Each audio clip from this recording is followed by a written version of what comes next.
त्याच्याशी चर्चा सगळ्यांची चाललेली आहे आणि लवकरच याचं उत्तर आपल्याला मिळेल. मुख्यमंत्री पदाची जशी चर्चा सुरू आहे तशी राज्यातल्या वेगवेगळ्या आमदारांना सुद्धा मंत्री होण्याची इच्छा निर्माण झालेली आहे.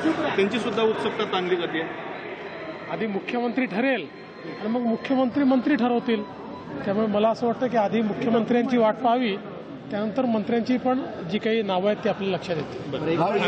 ठाकरे गटावरून विरोधी पक्ष आता जन आंदोलन सुरू करत आहे. वेगवेगळ्या पद्धतीचे केसेस करायला आदेश दिलेले शरद पवार असतील सगळ्या पक्षाचे. याचं उत्तर हे काल सर्वोच्च न्यायालयाने दिलेलं आहे आणि सर्वोच्च न्यायालयाने क्लिअर कट सांगितलं आहे की तुम्ही हारले की ईव्हीएम वाईट ही पद्धत बंद करा.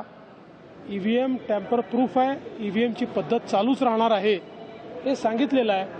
हा रडीचा डाव आता बंद केला पाहिजे. काँग्रेस आणि राष्ट्रवादीची मते ठाकरेंना मिळाली नसल्यामुळे ते आगामी निवडणुका स्वबळावर लढवणार असल्याचं तेव्हा ते महाविकास आघाडीतून बाहेर पडण्याची चर्चा आहे. मला याची काही भाजपा आता स्थानिक स्वराज्य संस्था स्वबळावर लढणार अशी चर्चा. ते तर आम्ही मिळून ठरवतो. काही अजून वेळ आहे त्याला. शपथविधी